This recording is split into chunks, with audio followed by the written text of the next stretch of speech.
Welcome to Christ the Center, your weekly conversation of Reformed theology. By my count, we're on episode number 869. My name's Camden Bucey. I'm in Libertyville, Illinois, and we got one of our regulars. He's been on the program several times and is back again, and has taught a course even with the Reformed Academy. We're welcoming to the program the Reverend Dr. Daniel Ragusa. Dan is pastor of Messiah's Reformed Fellowship in New York City, right there in Manhattan, URC NA congregation. Welcome, Dan. So good to see you. Thanks, Camden. Always good to be on the program here. Yeah, I love that you're calling in. We're going to be talking about Dutch Reformed and American Presbyterianism, getting into some history. We have a lot of projects coming up soon that this is kind of an entree to. Dan has he's translated and edited a collection of Cornelius Van Til's, what we call the Dutch letters. These are the letters that he wrote as part of a column in a Dutch publication named Die Reformatie back in 1935-36, those early times, which is a very critical moment in American Presbyterian history, especially from the perspective of an Orthodox Presbyterian, capital O, capital P. And Van Til was writing even as that church was going to be formed out of the mainline Presbyterian Church. We'll talk about some of that today, but also Dan's got all sorts of other stuff going on. We've got several publication projects in the works here at Reformed Forum, and we'll talk about some of those in just a second. Before I do that, I want to mention that our website is up, and we've improved it with some new event features. So take a look at reformedforum.org, where there's a whole new content type now. Instead of just having events scattered on different pages, we actually have a whole listing of events specifically, and this allows you to do certain things as a viewer and someone that's following our website. You can subscribe to a Google Calendar, or you can get automatic updates with our upcoming events. And that's important because we have several. We have a conference coming up September 28th, 2024. Register now. The early bird rate is still in effect, and we have several tickets available for the main conference. There is a pre-conference event the night before, September 27th, and that also is here in Grayslake, Illinois, nearby. So Libertyville and Grayslake kind of are next to each other. And the office is in Libertyville. The church where I'm a minister is in Grayslake, and that's where we hold our annual conference every year. But there's a pre-conference event that Friday night, September 27th, and separate tickets are available for that. There might still be one or two left. So get in now, and we'd love to have you come visit us there. We're also working on some other meetup events. It looks like Wednesday, September 11th, there will be a meetup in the Philadelphia area. We're working on the details in Glenside. So Lord willing, I will be there. Most likely Jim Cassidy and Lane Tipton will be present. So if you'd like to come and hang out with some Reformed Forum people, and you're in the Philadelphia area, or you could get there, come on over to Glenside area. We'll have details all available at reformedforum.org. And we're also working on a meetup potentially that Tuesday night in South Jersey.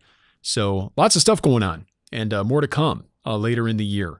So stay tuned, and the best way to do that is to visit reformedforum.org and subscribe to our email newsletter, where you can get all the updated information about our events, our new courses, publications, and podcasts. All right, Dan, thanks for sitting through that. But some of these new upcoming things you're involved with, I've been very delighted to be working with our publishing coordinator, Mrs. Margaret Grimm. She's tremendous, doing a lot of great work for us. And we've got several publications coming up. The Letters of Van Til we're going to be publishing. That is in the works.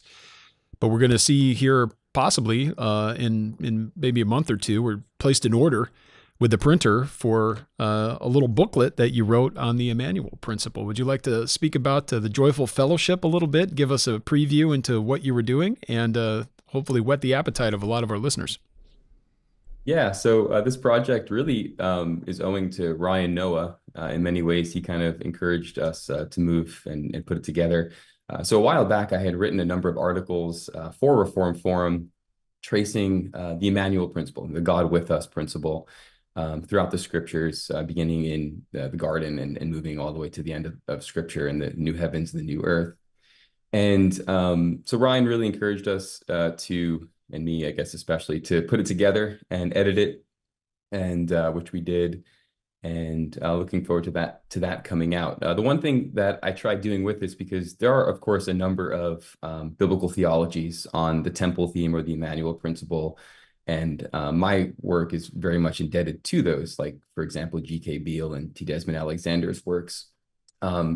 And so in many ways, it's kind of distilling some of their insights and the threads that they've pulled on. But what I tried contributing in these lines is to make it more covenantally more covenantally conscious, where when we think about God with us, it is within the context of his covenant.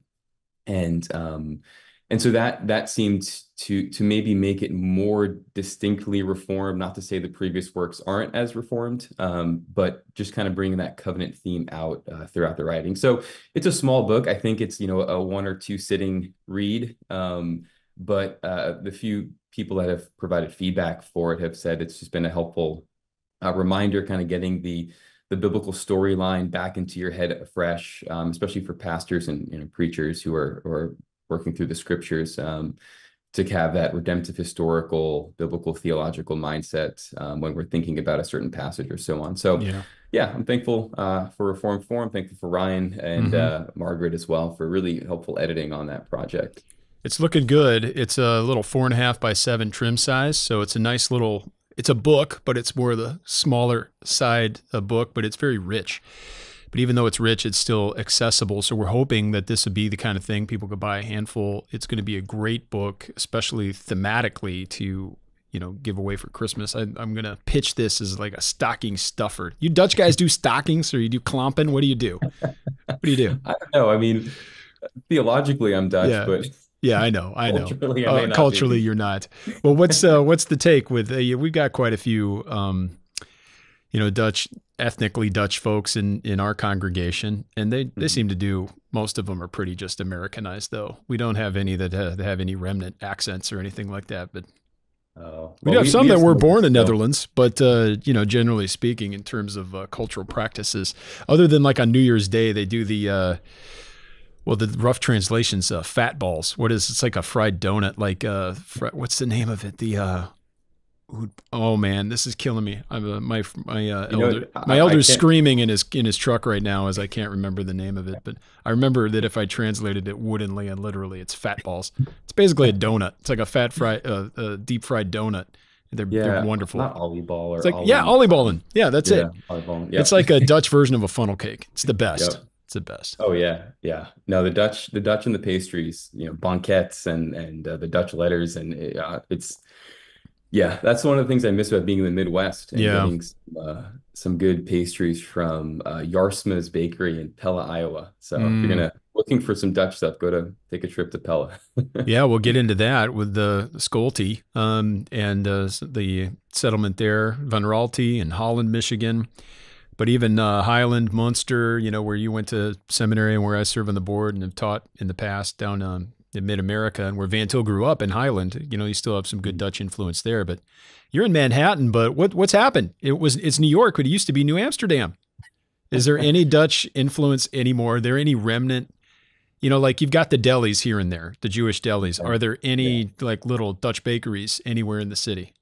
You'll find stuff here and there. I mean, more it's the names of everything. Yeah. Like you'll find an Amsterdam Avenue, but then even the Bronx and Brooklyn and all these places are named after Dutch places. So yeah, the Dutch were here pretty early in the early 1600s, and New Amsterdam, New Netherlands at some point. And and you'll find some pockets, even just outside of the city on Long Island where I grew up. A couple towns over in West Sayville, you had a big Dutch immigrant population there, and they were all clammers and fishermen. But then a large group of them moved to Pantego, North Carolina. Oh, where we also I've been there. Yeah. Oh, that's exactly. And then I was hanging with Dutch folks. Yeah, that's great. So a lot of them have their origins, well, at least within America, in New York, Long Island. And so there's a lot of common last names, the Slagers Oh, family, and so on, yeah. Van Ness and Delfts, and they're all in both areas. But yeah, a lot of I them did moved not know to that connection. Antigua. I need to read. I've read parts of, but I haven't read all of Netherlanders in America, Lucas book, which is Yeah, awesome, awesome. But yeah. I love that. Well, this is really fun. We're going to be talking, starting off at least. But this is kind of like we're going to help the Reformed Forum people to get the medicine to go down. But and the medicine is learning about Dutch Reformed history and confessionalism. Now, most of our listeners are going to like this anyway and want to talk about it anyway. But I'd like to access this through the figures of Cornelius Van Til and Gerhardus Voss, perhaps two of our most favorite people to speak about here at Reformed Forum. But it's not going to be idiosyncratic or isolated. I'd love to get into the whole history, moving back even to the 16th century to talk about some of the background here. And this will be helpful for even American Presbyterians because so much of our history is dependent on and informed by what was going on in the Continental Reformation. And our histories have always been intertwined. And it's gone both ways, but in many ways, at least early on, a lot of that influence has been more highly developed on the continent and then applied to America, especially as America is being founded. And after its founding, as we've got Manifest Destiny and all these people homesteading and moving out west, the Reformed influence is largely, in many ways, influenced by the Dutch. And I think that's a good thing. And we're going to talk about why. For some extra context and another little bit of an announcement, my little article, my pamphlet, The Importance of Van Til for Today is now available as an ebook at reformedforum.org as well as on Amazon Kindle. We're working on getting copies of that printed as well, looking at different formats and talking with some different printers to get the pamphlet printed in a way that we can have a high quality printing that we can get lots of copies out and make it as affordable as possible, hopefully, so we can give a bunch of them away. So if you're interested in that, you can go ahead and get a copy on Kindle or head on over directly to reformedforum.org. There's an entire section. One of the main three sections speaks about Van Til in this early 1930s context, mid-1930s context, speaking about him as a child of the Afscheiding and how that informed and influenced his work as an American Presbyterian in the OPC and at Westminster Seminary. So we're going to talk about that. And you can also watch my delivery of that lecture. It started as a lecture for the OPC's Presbytery of Michigan and Ontario back in October. I don't know when it got posted on our website and on YouTube. It was either October. I delivered it in October of 2023. So you can dig back in the archives. If I'll remember, I'll also put that in the episode description. Okay, so we've been all over the place and talking about and setting the table. Why don't we jump right in and speak a bit about just the letters in general, if you don't mind. Let's talk about that project, Van Til's Dutch letters and the history of it, how we found them and how you began working on them and what's been involved. No doubt we'd love to have you back and talk more about it when these are actually printed and we have a book that we're selling. So we hope we don't irritate too many people by giving too much of a preview and they can't go buy it. But soon, but soon. But Dan, how did you come across these letters? And let's eventually get into the historical context. Why are these important? Yeah, so I first came across the letters, as a number of people might have, through the Van Til software, I forget what it's called, but it was published on Logos Bible software and had been put together actually by a previous member of my church that I pastor, Eric Sigward, who has gone to be with the Lord. And so these letters were never translated. So they're there in Dutch, the Dutch letters. And various biographers, like even John Meether, had mentioned that he would love to read them, but there was no full translation of all the letters. Here and there, a paragraph or two might have been translated. And so it became an immediate interest, just my interest in Van Til in general, and then realizing also the years in which he's writing, 1935 through 1940, are some of the most formative, actually probably the most formative years for the Orthodox Presbyterian Church, and even just thinking about Orthodox Presbyterianism in general, just in the United States. And these letters seemed extra special in the sense that it wasn't Van Til reflecting on these events later on, which is always a good thing, right? You get, the Monday morning quarterback kind of thing, to look back on stuff. But he's writing as it's all unfolding before him, and so there's a sense in which you really get into Van Til's heart and his mind as he's trusting the Lord, but also recognizing very formidable enemies and opponents. You begin to learn more, I think, in these letters and elsewhere of his deep admiration for Machen. Oh yeah. He loved Machen, Yeah. and he followed Machen. And so then in the midst of these letters, Machen's trial is going on, he's deposed, and then he suddenly dies, right? New Year's Hmm. Day. And you get Van Til publishing a letter as a tribute to Machen just a month later, and you can kind of feel that the emotion in it, in which he realizes the great loss that they had, but also I Van know. Til's faith and trusting the Lord to move forward. So that's probably my favorite letter. It comes, letter 12 of the 24. We see that too. I want to jump in just because Yeah, it's go so ahead. pertinent on this context. I've been doing an enormous amount of work. Well, from my perspective, I'm not saying this work is, with great gravitas, but what I'm trying in terms of what's taking up my time is what I mean. I don't want to oversell this or make it sound self-important, but I've been doing quite a bit of work. A lot of my research and heavy lifting lately has been on the Stonehouse Presbyterian Guardian articles. I've been doing work on Ned Stonehouse, who also is, of course, a Dutch American Orthodox Presbyterian. So Mhm. very similar, roughly, of similar age. I think he's 6 years younger than Van Til, 5 or 6. Well, I mean, he's born in 1919. I thought it was, no, he's died in 1901 to 1961, I think. And Van Til was born in 1895. Yep. So just about 6 years. But he wrote the article that announced Machen's death for The Guardian. And it's the same type of tenor. We've Mm, lost a father in Israel. And you could just feel it. yeah. How devastated he is, but yet it is with that faithful mindset. And no doubt those two, as well as many others at Westminster and in the OPC, were grieving greatly, but they always look to the Lord to provide. Yeah. Um, Maybe I could read just a small section from that letter, if that's okay. Yeah, please. Yeah. So he's mentioning throughout this letter how they thought Machen indispensable. Mm-hmm. We thought he was indispensable to Westminster Theological Seminary. We thought him indispensable as the editor of the Presbyterian Guardian. We thought him indispensable as the leader of the Presbyterian Church of America. We thought him indispensable to Christian Science in the proper sense of Christian Science. And then he goes on to say, we thought him indispensable, but enough. God has taken him away. The Lord has given, the Lord has taken. Blessed be the name of the Lord. To him be the praise that we were able to have Machen with us until this time. God will carry on and accomplish his work still even now. Despondency would be a sin. A greater confidence of faith than ever before is our clear duty. Mm-hmm. And yeah, whenever I read that, I just get pretty fired up.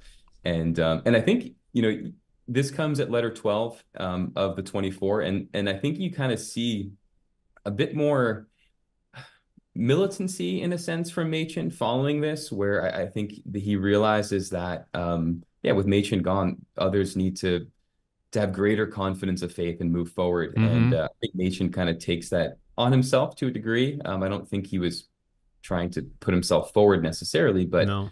I think there's a different tone I noticed in his letters moving forward, where there's more resolve and confidence Mm-hmm. as he presses on and deals with the disintegration of Princeton, with the importation of Barth and Bruner. He's dealing with the dispensationalists and the fundamentalists, still dealing with them, not as harsh is the wrong word, but Right. as strong of a degree as he's dealing with Barth and Bruner. But he still recognizes some of the errors and the problems that dispensationalism was causing in the church, Oh, even that's the leading. main feature in the Guardian. at those early times. I need to correct myself. So Stonehouse was 02 to 62. I misspoke. So I don't want to get the emails later. But I was a year off on both accounts. But anyway, yeah, I agree. It's amazing what you're pointing out in terms of the change in leadership and kind of a little bit of a generational change. The death of Machen, as tragic as it was, the Lord used to raise up a whole host of leaders that would lead the OPC, the denomination, and Westminster Seminary for many, many years, for decades. Stonehouse died quite early in 62. Van Til retired in the 70s and died in 87. I just can't, I mean, I'm of the age now where Van Til was at this time. And you're a little behind me, you're younger than me, but you're probably right around the age that Stonehouse was at the time. Yeah. You know, so Stonehouse, you know, when the OP was founded would have been 34. And, you know, Van Til, when the OPC was founded, would have been 36, would have been 41. So I'm 44. Yeah. So, you know, that it's wild to think that, oh, for so many years, you think about these fathers of the faith, and now you're starting to think, well, when he wrote this, he was younger than me. And it kind of just puts you in a different mindset, you know? Oh, yeah, absolutely.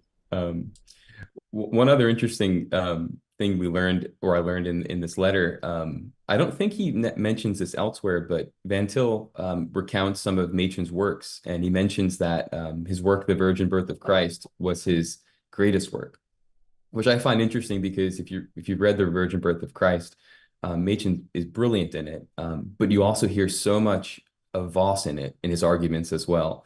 And in some sense popularizing, but he's still writing at a pretty academic level in The Virgin Birth as he's dealing with these guys. But yeah, it's like Van Til thought that Machen's greatest work was The Virgin Birth of Christ. And I think it shows something of Van Til's own admiration and love of Voss, who connects them all together. Yeah. So in reading these and translating them, so you're fluent or conversant and certainly capable to translate the Dutch. What was your first experience to start to get into these? Did they meet your expectations, exceed your expectations? Were you surprised? I have my own thoughts about reading your translation, which I love.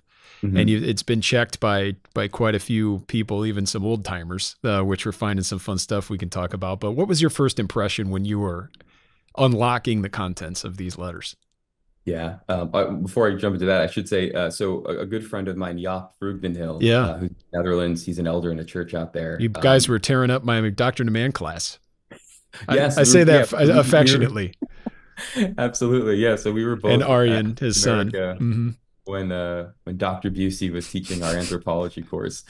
So Jaap is back in the Netherlands now, and his son Arjen also helped look at some of the letters, and then another friend of mine, Michael Carney, who just recently began teaching at Dort in communications there. And anyway, so they went through my translation and provided some really helpful feedback, which you can read in the acknowledgments of the of the book when it comes out. Yeah.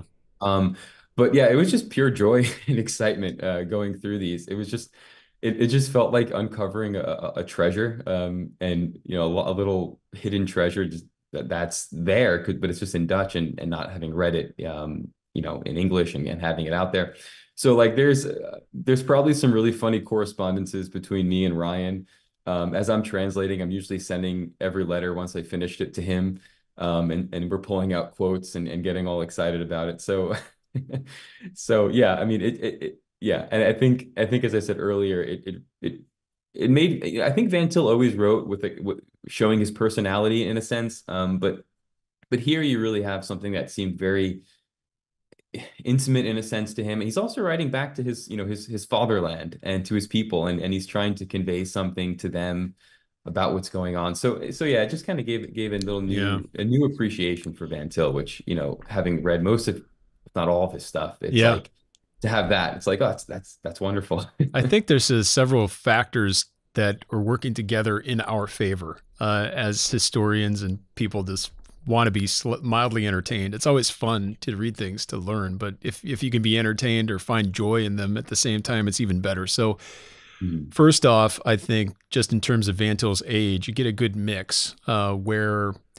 he's still young enough to kind of let loose, Mhm. and he's not too buttoned up, but he's not popping off either, and he's not too young where he's immature. He's Mhm. seasoned to a degree, and I like to think that this 40s is not a bad age, because since I need to think that, because that's my age. But so we have that. We also have the fact that he's writing in Dutch back to his kinsman Mhm. and in a publication.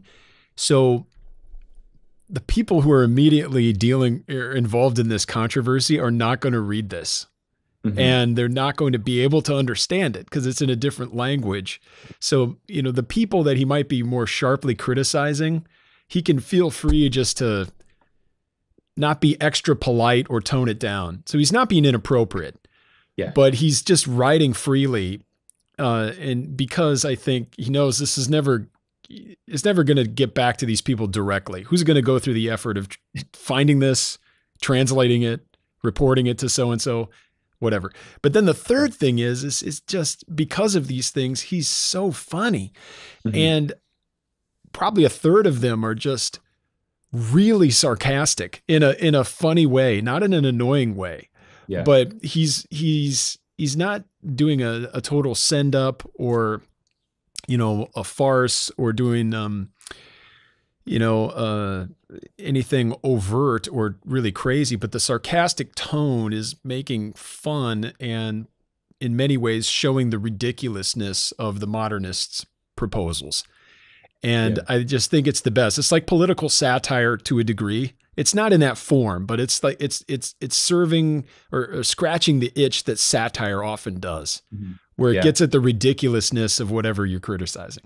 Yeah. Well, Shakespeare once said, "Jests oft do prove prophets." So like they're the ones who can tell the truth, and so sarcasm. The Bible, you find sarcasm in Sure. Scripture.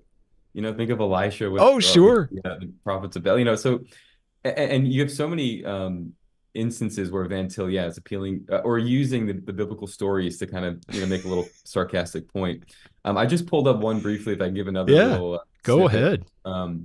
So he's dealing with Dr. Edwin Lewis, who was a Methodist, but then was eventually embraced Bardianism and then was embraced by the Reformed. And so he opens the whole letter with a riddle. This is the fifth letter. And he says, Dr. Edwin Lewis was a Methodist, is a Methodist, and will remain a Right. Methodist. Dr. Lewis was an Arminian, is an Arminian, and will remain an Arminian. Dr. Lewis was a liberal, is Orthodox, and will remain a liberal. How is that possible? Maybe not in the Netherlands, but the Netherlands is also a very small country. Yes, This exactly. is possible in America. America is indeed the land of wonders, wonderful things. Exactly. Exactly. I love it. The land of opportunity. Oh man, that connects. If I'm not mistaken, I know of Voss married and converted to Methodist. I married and converted to Methodist, but I think you did as well, didn't you? Bible Church. Bible Church. Girl? Oh, close enough. From Texas, yeah. This is great. Yeah, the tone of Van Til's letters are fascinating. Even people who aren't, going to be nerds about the ins and outs of all this history are still going to find them very beneficial. And they're fun to read, even if you don't know these historical figures or the context in which Van Til is writing. But if you do know those things, it's even better. And you find some of this stuff in Van Til's personal letters. A lot of it, you find the subject matter being discussed very strongly throughout the Presbyterian Guardian, but you don't find this tone so much as you do in Van Til's Dutch letters. It's really special. Oh yeah, and I also, just for the listeners know, I provided annotations to a lot of it. So here and there, he'll make a reference to something that happened in the Netherlands and old synods and church trials that took place. So I provided a number of annotations to provide some context to better understand some of these as well. It's brilliant. What was going on? Let's talk a bit about the background. One of my favorite letters in this set is one titled Afscheiding in 1936, ? And Van Til is directly connecting something in his Dutch Reformed history, a split, a secession. Some people will say, well, these aren't really the same thing. People want to be careful to qualify and differentiate the American Presbyterian conflict from the Afscheiding, but Van Til himself was making this comparison, and so he believed it was a useful comparison. Not saying they're identical in how they're working out, but there's something that needs to be understood here. And he's writing to his Dutch friends, his kinsmen, and people from the church tradition that he came from, and he's intentionally invoking this historical context in order to make a point about what's going on in the United States. Dan, would you be willing to explain some of this? You can, go any direction you want. You can go forward or backward in time, but I'd love if we could set the table and explain what was going on in the Afscheiding, and then why that informed Van Til and how that eventually came to be influential, at least perhaps in the background, for American Presbyterians. Oh, absolutely. Yeah. I mean, there's fewer, more important events than the Afscheiding, I think, for understanding Van Til and then his beloved teacher Vos and the Dutch Reformed influence upon the American Presbyterianism. So for those who don't know, Afscheiding is the Dutch word for secession. And in 1834, you had a number of churches within the state Dutch Reformed Church secede from it to form a new federation of churches. And there's a ton of history behind that, which led to them seceding. But what you find going on at that time is that the king, so King William, had returned from exile because the French had come in 1795. And then in 1815, the Dutch regained their independence. And when King William comes back, he's trying to unify the people for the most part, and was favorable toward the Dutch Reformed Church. But he ended up replacing the church order that the Dutch had been using, which goes all the way back to the Synod of Dort in 1618, 1619. And he replaced it with what they called the general regulations. And rather than the consistories of churches ordaining and so on, there was a council of statesmen and so on who began involving themselves, and you had the centralization of power. And along with that, you had a loosening of confessional requirements for ministers within the Dutch Reformed Church. You had the big debate, argument over a strict or a loose subscription, the argument over the quia versus quatenus, insofar as the confessions agree with Scripture, or because would be the quia, the strict subscription. And so they moved and loosened the subscription, allowing for non-Dutch, non-Reformed, at least confessionally Reformed ministers to be preaching and teaching, and most of them weren't holding to Reformed confessions at the time they're teaching. And this loosening eventually led to a lot of resistance. There's even arguments that you can read during this time from a man with the last name Molnar, who had argued that even a Roman Catholic priest or a Jewish rabbi could preach from a Reformed pulpit. And so that led to resistance. And eventually in 1834, you had the Afscheiding. And this Afscheiding really formed the identity of the Reformed churches as a confessional identity. And I think that's the big thing you see really throughout the whole history of the Dutch Reformed Church. Cornelius Venema, who was the president at Mid-America, he just retired, and a good friend and my old professor, he had very well summarized that whole history, where he said that the history of the Dutch Reformed churches is the story of a long and complicated struggle to remain faithful heirs of the confessional and church polity convictions of the 16th century Reformation. So the Afscheiding is taking place in order to, in many ways, return to Dort. I like to refer to those of the Afscheiding as the sons of Dort, going back some 200 years to returning to their confessional identity. And many of the Afscheiding would then eventually immigrate to the New World, into America. They would settle in Iowa and Michigan. And that's part of the history, the tradition that Voss, his father, was part of. His father had attended the Afscheiding school in the Netherlands. And then when they came, they settled in Grand Rapids. They established a large church there and also a school where Voss would come and study and then teach. And that was an Afscheiding school. And Van Til would likewise be part of that same tradition. And so I think it really just solidified in their minds a confessional identity as that which keeps the church afloat amidst modernity and all the changes. It seems that wherever the confessions were loosened and wherever the confessions were ignored, it's there where the spirit of the age really crept in and began to infiltrate. And so this idea of a confessional identity and standing against the spirit of modernity, I think it's for those reasons that Van Til will compare the secession in 1936 Right. with Machen and so on to the Afscheiding. You have very similar reasons for Yes. splitting or seceding rather. And one interesting thing was the leader of the Afscheiding, Hendrik de Kock, he like Machen had been deposed, and His story is so crazy.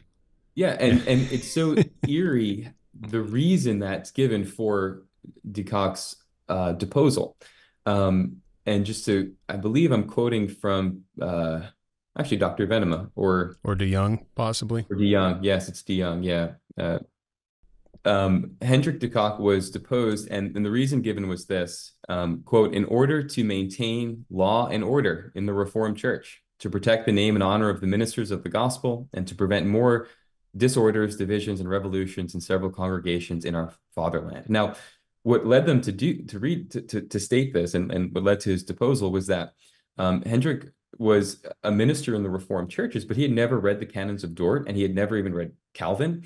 And so a congregant gave him a copy of the Canons of Dort. He read it and realized and was convicted of the Reformed faith. He began teaching it. An ordained minister, and then a congregant gives him the standards, and he reads them, and then he's like, "Oh, this is interesting." Yeah, he's convicted of it, and then begins preaching as now an actual Reformed preacher, and people begin flocking to his church. And there's you can maybe go either way on this, but you had a number of people coming to have their children baptized because they found the churches they were in were not faithful churches, and so he acceded and he baptized these people coming to his church and their children. And that led to him being labeled one creating disorder. And so there's some difference between what Machen was doing and so on. But the idea that he was deposed in order to maintain law and order was the very thing that was, the sort of the subterfuge for Machen being deposed. And then also prevented from exercising his own rights and justice in appeals and courts. So there were all sorts of shenanigans going on also with his potential appeals and defense, and he was not afforded justice in the church courts. So that's also very similar to Machen. Yep. And Van Til gives us a view into that in these letters. And so Machen's considered a troublemaker for wanting to actually hold to their own confessions and its theology.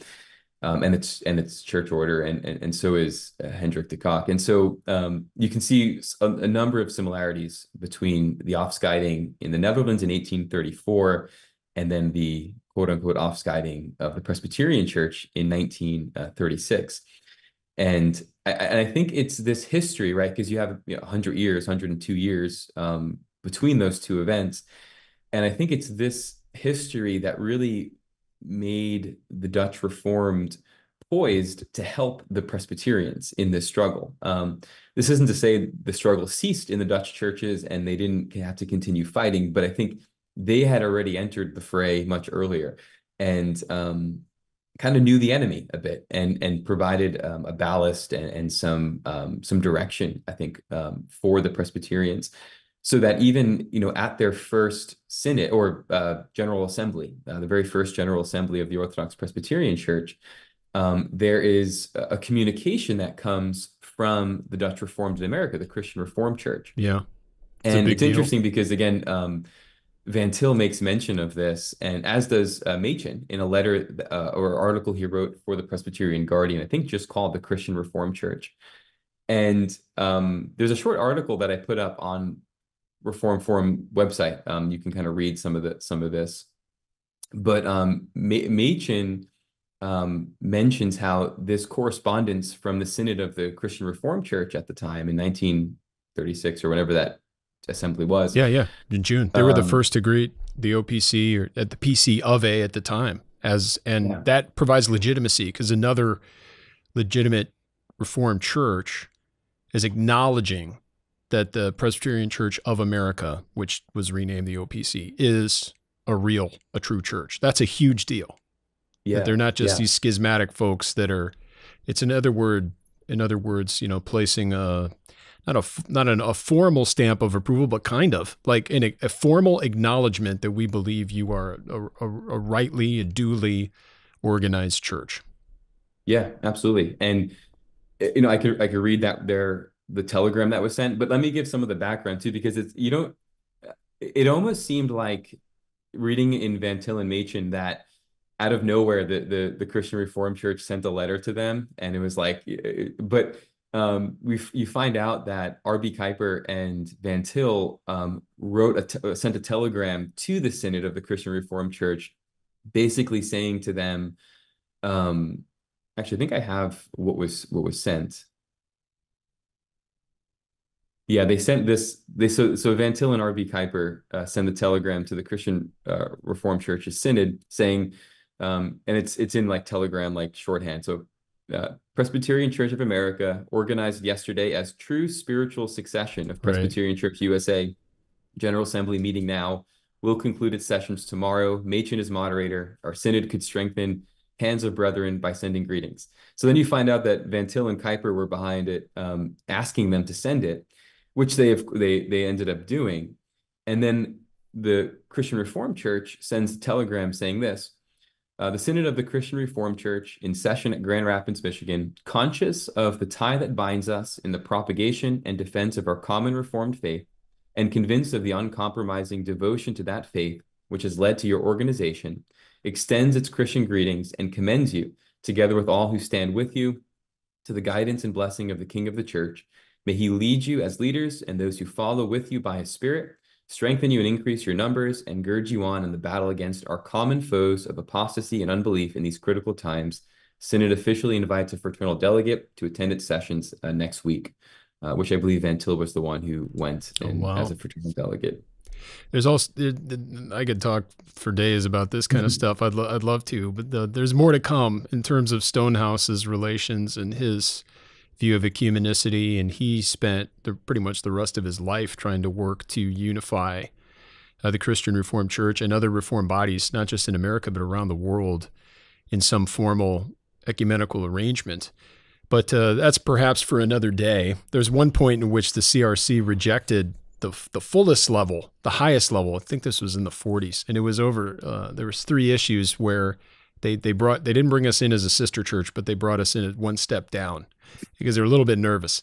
The first was the confessional issue, because we don't have confessional membership, strict confessional membership, and another was questions about our view of lodge membership, even though we've had a study committee report that was pretty much anti-lodge membership, at least specifically the Masonic Lodge, which is usually what people are talking about. But the third issue, if I'm not mistaken, involved a church in Rochester, whereas a CRC church split and the OPC Presbytery received it without checking with the CRC classes, which from a distance, and I wasn't personally involved, but I would say, yes, we apologize. That is a really bad thing to do. So that was not right. And so they were wondering, about our process of discipline. But Dan, let me ask you, as someone a minister in the URCNA, about Article 28 of the Belgic Confession with respect to this event, because this is a really big deal. If I could read a an excerpt. It is the duty of all believers, according to the word of God, to separate themselves from all those who do not belong to the church, and to join themselves to this congregation wheresoever God hath established it. And different continental traditions have had different views of this, and perhaps in its most extreme form, some people might subscribe to this as some form of apostolic succession, right? Where it's like there is one official strand of the or line of the family tree. There's only one of those lines that's the right one, and you have to unify with that line. Yep. Whereas other people are looking at it more theologically. But what's going on here? Because this is a big deal that this telegram was sent. It's not just, oh, let's see if we can partner with these folks. It's a theological statement. Oh, absolutely. Yeah. Yeah. And I think, as you mentioned previously, right, it's a recognition that their secession wasn't a schism. It was a true returning to their Reformed confessional identity. And so yeah, I think this telegram is so significant. I think we see, obviously, when you get to the 1990s, the URC, the United Reformed Churches in North America, is founded as being a minister in this federation. We seceded from the CRC over a number of issues, though there are others. I should mention there are still faithful churches in the CRC. I was just speaking with the CRC minister a few weeks ago at a convention that I was speaking at, a youth convention, and many of them are continuing the fight. They've taken a bit of a stronger stance lately on homosexuality in the church and so on, and requiring churches to repent or leave recently. And so there's a lot more to that, but there are still faithful churches. But the URC at the time, because of the centralizing of power and so on, number of churches were being forced to support causes that they didn't want to and didn't find reformed and so on. And then also you had this growing downgrade of the view of Scripture and not holding its authority and so on, and sifting it through a cultural lens and everything. So in the 1990s, you had the URC splitting, but kind of tie these things together. In many ways, the URC and the OPC, and even the joint hymnal that we have and the fellowship that we share together as two churches, is sort of the fruit of this. I think, right, you have this initial greeting from the CRC, which is part of the URC history. This initial greeting and it brings us to our present day in many ways, and shows the fellowship that we have. And so the URC, which you can go on our website, urcne.org, you can find papers that have been received by our synod in terms of like comparing the Westminster standards and the three forms of unity and showing their agreement. As I mentioned, we have our shared hymnal, the Trinity Psalter hymnal, and and our own Christian fellowship. It really seems to be the fruit of this initial greeting and the sharing of pastors and theologians that's been throughout the years since the beginning for the Presbyterian Church, or at least the OPC. So this is a CRC NA's greeting of us, and we've spoken about the Afscheiding of 1834, but yet there was another secession, a grieving, the Doleantie later with Abraham Kuyper. How does that play into the background of this as well? To my recollection, I mean, Van Til is conversant with it, speaks about this at times. I'm not so sure I can't recall if he connected to the Doleantie directly in the Afscheiding article, but it certainly informs his thought there. What was going on in Netherlands at that time, and how does that eventually make its way to America? Yeah, it's interesting. Whereas Van Til, I believe you're right, mostly connected to the Afscheiding. Machen actually draws the line to the Doleantie in that article I had mentioned on the Christian Reformed Church. And part of my thinking is because Abraham Kuyper became a bigger name, and Kuyper was one of, if not the main leader of the Doleantie. And eventually, so the Doleantie took place as the sorrowing as they left the church. Because when the Afscheiding took place in 1834, not everybody who was Orthodox and confessional left. Some remained to continue the fight, but it became unbearable, and they couldn't remain in the church. And so, with great sorrow, they leave in 1886. So you're looking at like about 52 years after the Afscheiding. And this is led by Abraham Kuyper, who became probably the most well-known Dutch Reformed theologian who's in the Netherlands, but the most well-known in America. And you have Voss himself translating and bringing Kuyper's works, theological encyclopedia and so on, as well as Herman Bavinck's works into America. And he's corresponding with B.B. Warfield and so on. So I wonder if Machen mentions Kuyper as somebody who people would be more familiar with in the Doleantie and his movement. When did he give his Stone lectures? Was it 1898? Yeah. At Princeton? So, yeah. Of course, yeah, Kuyper. Well, maybe double check, but No, I know think it is right at the turn of the century there. Yeah. Mm-hmm.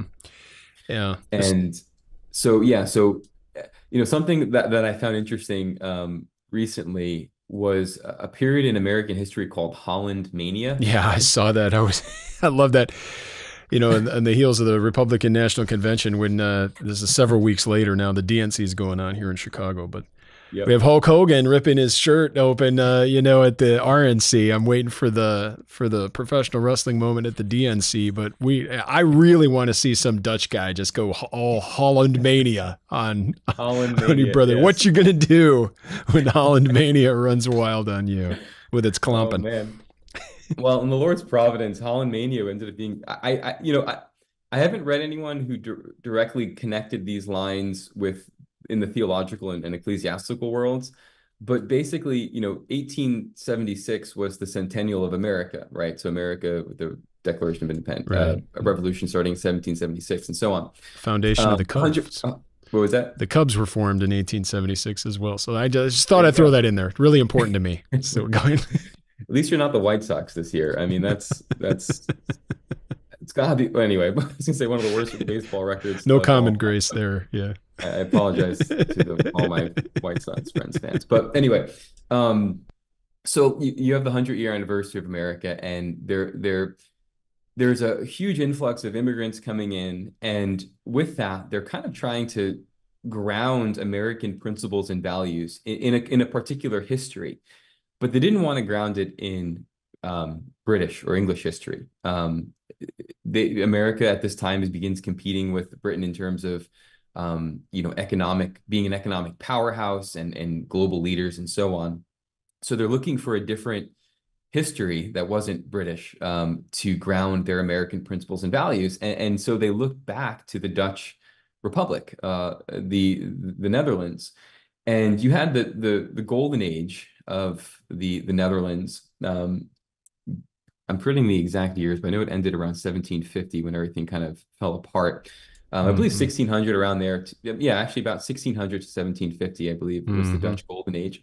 And so Americans began looking back to that between 1876 for about 50 years into the 1920s into 30s. And so you have this, in art and so on in America, you have like these pictures of the Dutch farmer and so on as grounding American values. But that same period in which Holland-Mania or Dutch Mania is going on, you also have, Voss coming into the picture and being brought to Princeton. And then Voss there bringing in Dutchmen to give the Stone lectures like Kuyper and Bavinck, and there's some others as well. So I just wonder if like America was sort of primed to receive some Dutch influence and again, in the Lord's providence, I think they had some influence on the church as well, as it kind of gave a voice to this otherwise pretty small enclave of people in the United States. And in some sense, they've maintained that. I think that's part of the strength of the Dutch Reformed churches is sort of not pure isolationism, but we have pockets where there's, a strong Dutch contingency populations.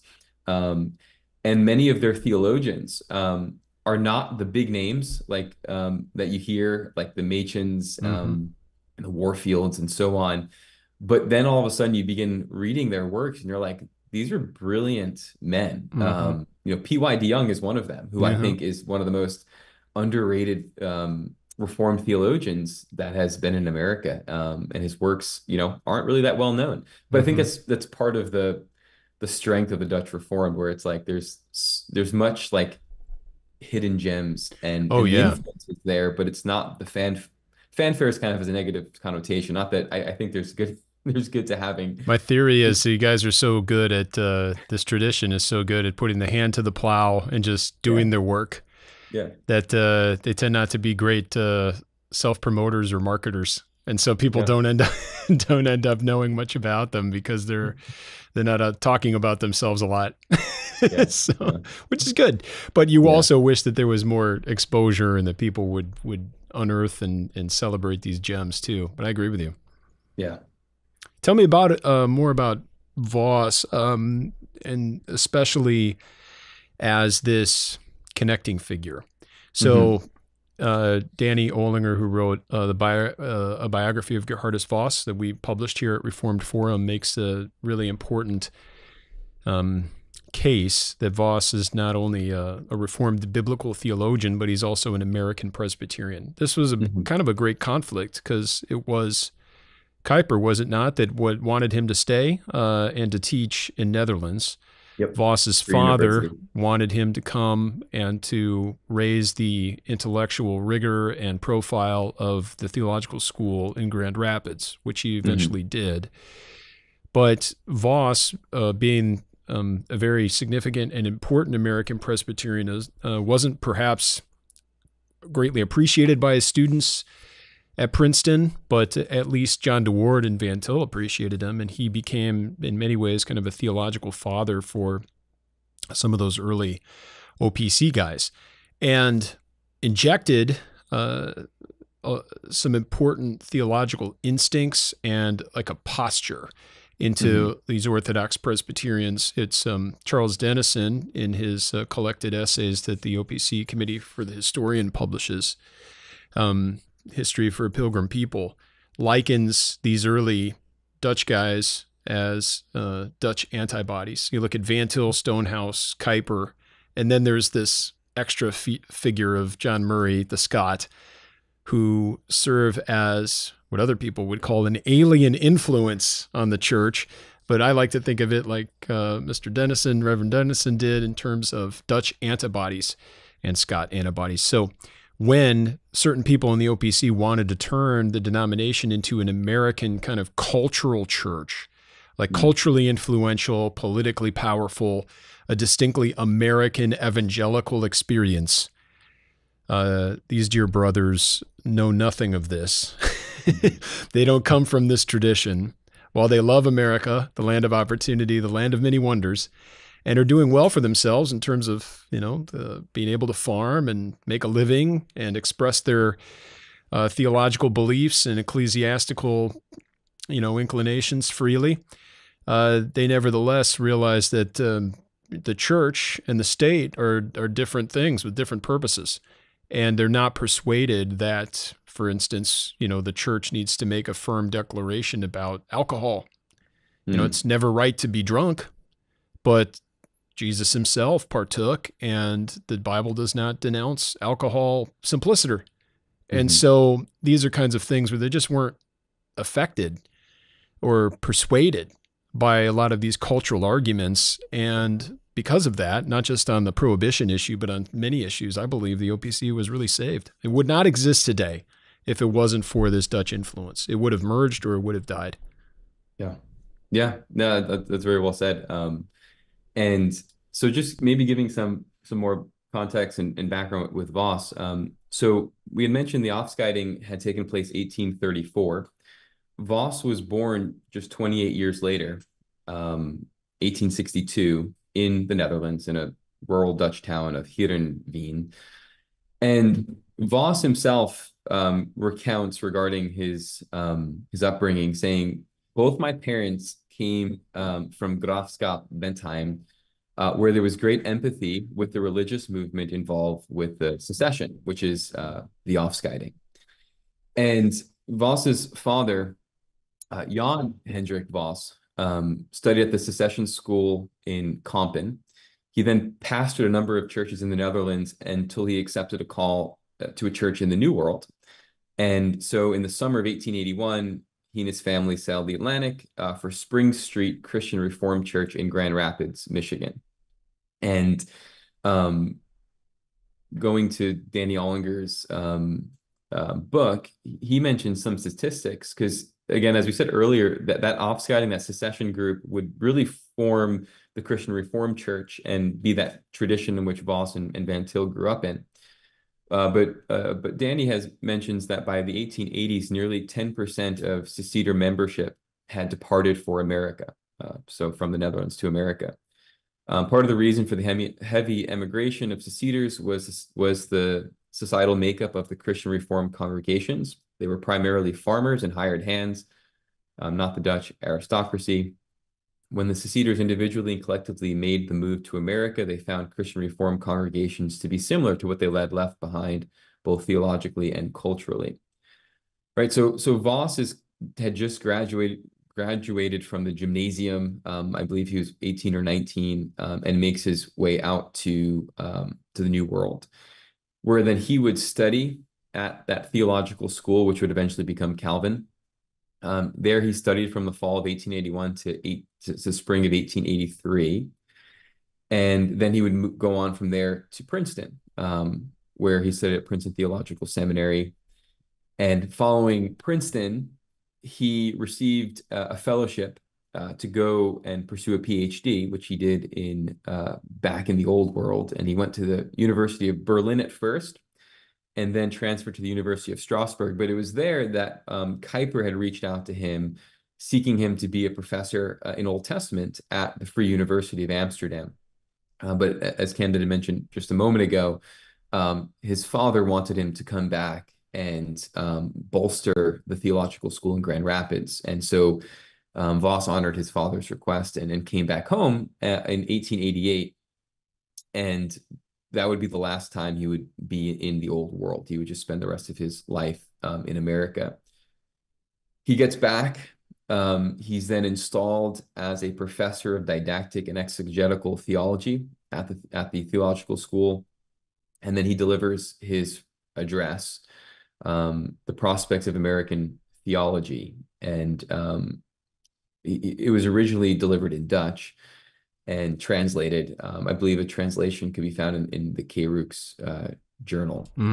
Sure. But yeah, is that also possibly, I'm not certain, is it also in the shorter writings that Dr. Gaffin edited? I'm not sure if it is.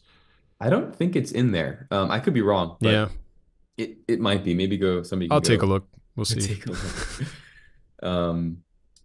So yeah, and then in this initial address, Voss begins to hint at not hint at, but he begins to sort of get his secessionist Dutch audience to be thinking about the Presbyterians as allies and friends in America. He mentions, for example, just some quotes from the English translation. He says, "Our Presbyterian Reformed brethren have in the colonial era had to endure persecution and interference for the sake of their faith from the side of the Congregationalists and Episcopalians," kind of tying their histories together, right? We just had been persecuted. We've left now for the New World. Our Presbyterian brothers have a similar history here.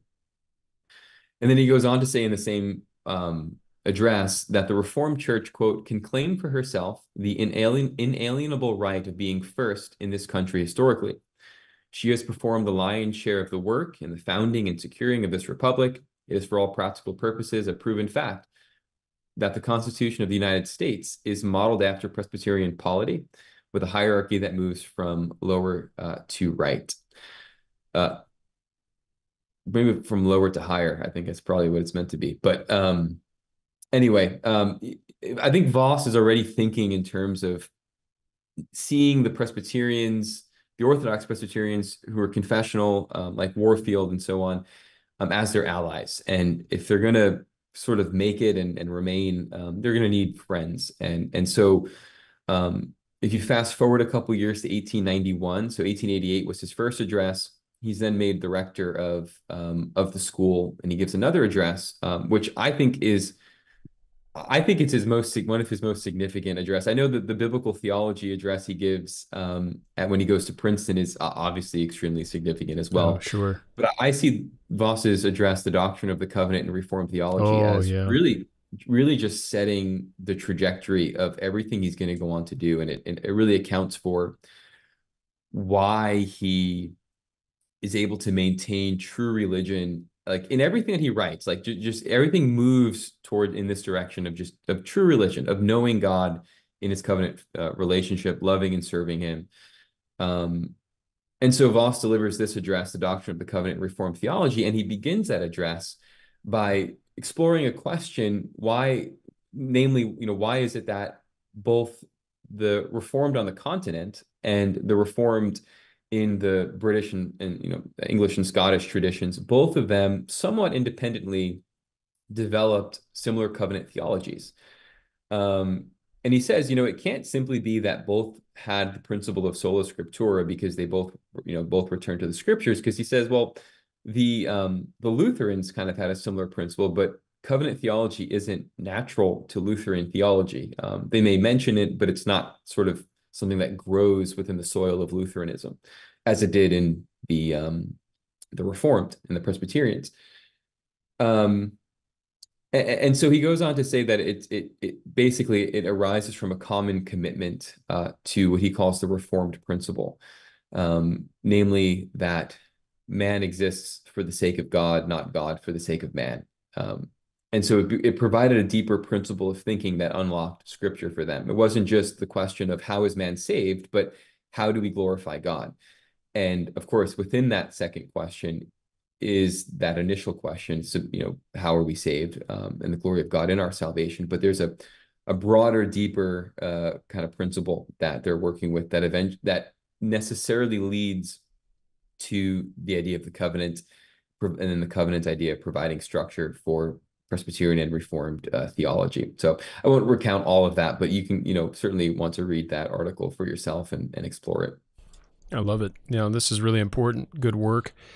And it's fascinating to read about Voss, to learn and understand him, and then the people that came after him.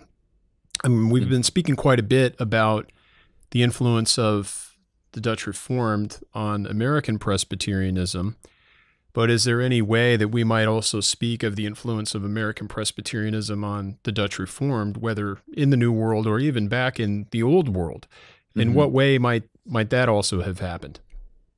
Yeah, so there's a number of at least two significant, I think, ways in which that happens. The first would be going back to an earlier period in Dutch Reformed church history, which would be the Nadere Reformatie, translated either as the Second Reformation or the Further Reformation. And during that period, you have some significant Dutch theologians, like Voetius and Petrus van Maastricht, and others, Wilhelmus of Brakel. And during that time, you had really a lot of the Puritans being brought in, not physically, but their works being brought in and translated. And so you have a similar kind of a Puritan movement in the Netherlands, with their works being translated into Dutch and coming in. But then if you fast forward to the period that we're more focusing on, you find actually a number of B.B. Warfield's works being translated and being brought into the Netherlands. His work on Calvin, Herman Bavinck writes a preface to that work as it's translated in the Netherlands. I believe it's The Religious Life of the Theological Student is translated in the Netherlands in 1913. And so you have a number of Warfield's works, among others, being translated and read. The magazine or the newspaper that we're talking about, that Van Til's letters were published in Die Reformatie, in that newsletter, you have a number of people mentioning Machen and Warfield, even Masselink, who had contention with Van Til. Some of you know that history. He had wrote his dissertation entitled Machen as Apologist in the Netherlands in 1938. So you're kind of seeing, or not, because he got appointed to that position, and then it caused the whole problem, right? Would eventually accelerated or led to the split or the reorganization of the board. Yeah. Anyway, yeah, it's interesting because Maslink is critical of Van Til, but he's also critical of Machen. Yeah, And so you're like, and some people say, well, Machen was, in his apologetic approach, a classical, whatever, and then Van Til was presuppositional. But there's got to be something more to that, because Maslink had problems with both of them. So it's like they couldn't be necessarily just categorized in one or the other. It's like sure. that would probably be I another need to read long. that. I haven't read that dissertation, but I really need to read that now. I'll go find a copy of that somewhere. Yeah, yeah. My So goodness. so yeah, you can see the movement in both directions. And there was actually a pretty famous, I guess it was a boat, a ship that people would sail to America on, the America Holland line. Hmm. And Yeah, it was very busy, especially during this time. People just, and mostly coming to America, but sure. then you So have what are they letters going sending back back? and This forth. boat's got to get back to the old world. Or what's I want to know what's on that boat's manifest on the way back. Right. Maybe, yeah, other than just like letters Yeah. like being sent, I don't know, but like, yeah, who's going back? Because I know Who yeah, knows? It's I a think they really enjoyed their religious liberties, especially the Afscheiding, as we said earlier. And Machen even, I'm sorry, Voss mentions that as well yeah. in his address, The Prospects of American Theology, where he's like, we've gained all these new freedoms without any bloodshed. This is, praise God for this, and they've maintained that, or we ought to continue to maintain that. Yeah, praise God. There's been lots of conflict in the United States, but not the least of which, of course, is the Civil War. But my goodness, thankfully, there haven't been religious wars in the States. Yeah, And yeah. that's been, our conflict is always religious in nature if we're thinking about it from the perspective of, the Christian worldview, the things we're battling with Hmm. modernism and with secularism and all these other forces, of course, is of a religious nature. But thankfully, we haven't yet been put to death or imprisoned as Christians and as people have been in other countries throughout history. So yeah, that's important, and that goes back to our founding and our documents and the Constitution, and most specifically and most fundamentally God's common grace in Hmm. providing for us as Americans. But what are some other things we might say? Do you have any other? I don't mean maybe to wrap. We don't need to stop, but I mean to wrap things up or provide a higher level perspective on some of these themes we've been discussing. Are there any items we haven't touched upon already? Well, there's so much. I mean, the one thing I wanted to make sure was highlighted when we think about this history is that that quote I had mentioned earlier by Dr. Cornelius Venema, that when you think about the Dutch Reformed churches, it really was a struggle for faithfulness to its confessional identity, founded at Dort when it was solidified that we would hold to the three forms of unity, because they are in agreement with the Word of God and the church order there.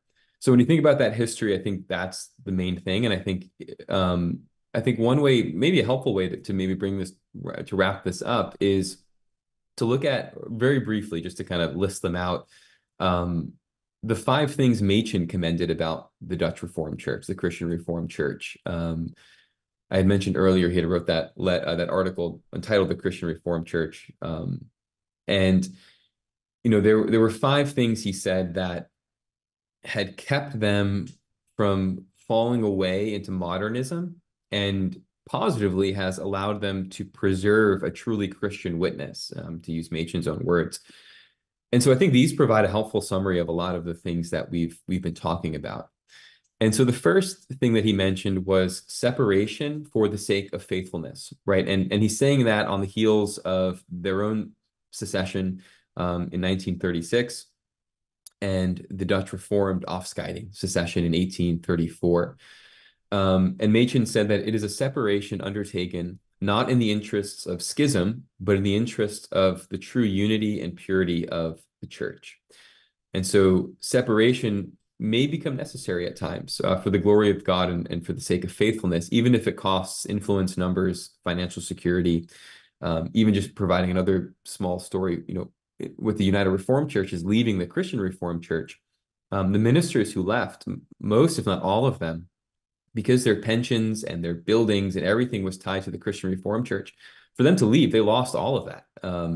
and left a large denomination and formed a smaller church that has now grown somewhat. I mean, the URC is about 130 plus churches throughout America and the United States and Canada. But yeah, separation for the sake of faithfulness, and the willingness to separate despite the loss of things, is a marker of preserving a truly Christian witness. The second thing Machen said was theological consistency as the next mark. Machen says the Christian Reformed Church has never been content with being vaguely evangelical or conservative or fundamentalist, but has always endeavored to be truly reformed. It's not a mere Christianity approach to the faith, and that's been again a marker of the Orthodox Presbyterians, of the Dutch Reformed as well. The third thing, he had referred to the indoctrination by the pastors of the Christian Reformed Church. And by this, he means that one of the two services in a Christian Reformed Church and in a URC church is going to be a catechism service. Sure. That goes typically through the Heidelberg Catechism, which is divided up into 52 Lord's Days. And so it's a common practice to systematically take the congregation through sin and salvation in Christ, and then our service of gratitude to God in response every year. And so it provided a contrast to sort of an approach to theology that's disconnected. Like, here's an idea, and here's an idea, and here's a thought, and it sort of leads to this holding of the faith that doesn't recognize inconsistencies and doesn't really care about them because it just has some ideas, religious thoughts. But this indoctrination became very significant. Catechism preaching, I think, remains a very significant thing within the Dutch Reformed churches.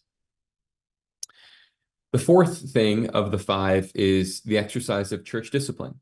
The aim of church discipline is the opposite of modernism's. Modernism always aims to join the church to the world. Church discipline, when necessary, right, aims to separate the church from the world. Where the world has infiltrated the church, it's there that church discipline becomes necessary to separate that and to remove the worldly influence out of the church. And so the exercise of church discipline, proper church discipline, is another marker. And the last one of the five is the maintenance of Christian schools. That was a big thing for Machen, a big thing for Van Til. So much could be said about that. But to have a distinctly Christian and a distinctly Reformed education for our covenant youth is a strong testimony within, I think, the Dutch Reformed churches of that in terms of the ways in which many of the Dutch Reformed churches have grown through having children and the children confessing the faith of their fathers and so on and so forth. And I think Christian education, valuing that and pursuing that is significant. Our church order requires, that our elders are promoting Christian education. And that became, something that's been in our tradition for a long, long time. And I think shows its fruit as well. And my wife works at our local Christian school. My kids attend there. Ryan Noah's kids attend there. We have a lot of involvement in this school through our church. And it's a wonderful and delightful school. But there are people at this evangelical school. It's freely association. It's not parochial school or anything, but it's also not distinctly Reformed. And there are people from all sorts of different Christian backgrounds. And some people have this innate sense, like when we start speaking about family and covenant and this type of thing, if we're not overtly using Reformed lingo, that really resonates with people, but they don't have the theological foundation for it. And it's distinctly Reformed, and I'm using that even in the continental sense. Down in Mars, when you say Reformed or Presbyterian, we're talking about two different things, right? Yeah. And usually in the world, Reformed is like small r, like anyone who has a whiff of Calvinism is Reformed, right? Well, not in Mid-America, not when we're talking to these confessional Dutch guys. Presbyterianism is a different thing, and I get it, but we're related. And it's been such a wonderful history, a hallmark of continental reform, the continental reform tradition, is education. And you bring this up not only in ecclesiastical education through the pulpit, distinctly with the catechetical preaching, but also with families. And that's an important point too. These aren't church run schools, but they frequently are free schools, voluntary associations that are governed by families. Typically also will have a church connection, and they might have certain bylaws that maintain that there's going to be some sort of doctrinal fidelity and confessional fidelity to the school itself. But I just love the whole connection. I mean, you really see this in everything Kuyper was doing in terms of having kind of a unified theory in a consistent Christian worldview through all things. You can like him or not on certain things, but I think you ought to admire him for trying to be consistent in every sphere of life. And that's something that's been so evident in the Dutch Reformed tradition, and something that really is, whether people know it or not, is the background of proper American Christian education. And we need to recover that. So we're kind of on a mission trying to do this. I mean, my wife's job as a admissions and marketing person for this evangelical Christian school would be a heck of a lot easier if everyone else had a book of church order like you do, in terms of the pastors needing to speak about and promote Christian education. But what we find most of the time is that pastors don't want to talk about it at all because they might offend the family that has public school kids, or there's a public school teacher. And so speaking overtly about Christian principles with respect to education ends up becoming offensive, which itself, I think, is telling about our culture. Even the Christian culture here. It's wild. Absolutely. Well, Dan, it's been a tremendous pleasure to speak with you. I'd love to have you back. We'll talk more about these letters when we publish them. We'll talk more about the Joyful Fellowship when that book's out, which will probably be the next thing that's coming down and out through our pipeline of publication. But it's always a pleasure. Tell us a bit about what you have lined up. I know it's going to be a busy fall for you, and people perhaps would like to hear about it. Yeah. So, the fall is coming up soon, beginning of September. So I'll be an adjunct professor at Mid-America Reformed Seminary, which we've been mentioning throughout the program today. And I'll be teaching ancient church history and apologetics, the first year apologetics course. So I'm excited for that. I'll be teaching in person twice a month. So I'm going to be flying out each time for the September, October, and November.